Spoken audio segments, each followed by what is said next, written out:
તો સીએમ ભૂપેન્દ્ર પટેલ દિલ્હી જવા રવાના થયા છે। દિલ્હીમાં પૂર્વ નિર્ધારિત કાર્યક્રમમાં તેઓ હાજરી આપશે। દિલ્હી ખાતે CREDAIના કાર્યક્રમમાં હાજર રહેશે। 2 દિવસ સીએમ ભૂપેન્દ્ર પટેલ દિલ્હી ખાતે રોકાણ કરવાના છે। 2 દિવસીય દિલ્હી પ્રવાસ દરમિયાન અન્ય બેઠકો અને મુલાકાતો પણ સંભવ માનવામાં આવી રહી છે।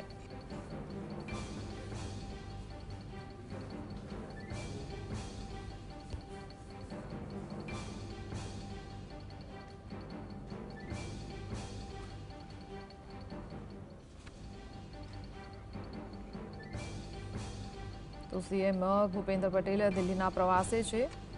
2 દિવસ દિલ્હીના પ્રવાસે તેઓ છે। પૂર્વ નિર્ધારિત કાર્યક્રમમાં તેઓ હાજરી આપવાના છે। તો 2 દિવસ દિલ્હીમાં રોકાણ કરશે। 2 દિવસે દિલ્હી પ્રવાસ દરમિયાન અન્ય બેઠકો અને મુલાકાતો પણ સંભવ માનવામાં આવી રહી છે। સંવાદદાતા જતીન જોડાયા છે। જતીન, શું જાણકારી? બિલકુલ, રાજ્યના મુખ્યમંત્રી ભૂપેન્દ્ર પટેલ દિલ્હી જવા રવાના થઈ ચૂક્યા છે।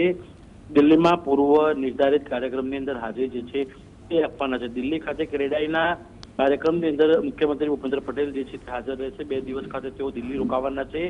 2 દિવસીય કાર્યક્રમમાં દિલ્હી ખાતે અન્ય બેઠકો પણ જે છે તે કરી શકે છે। સાથેમાં જે મુલાકાતો જે છે તે કરી શકે છે। બેઠકની અંદર ગુજરાત સંગઠનને લઈ ચર્ચા જે છે તે કરવામાં આવી શકે છે।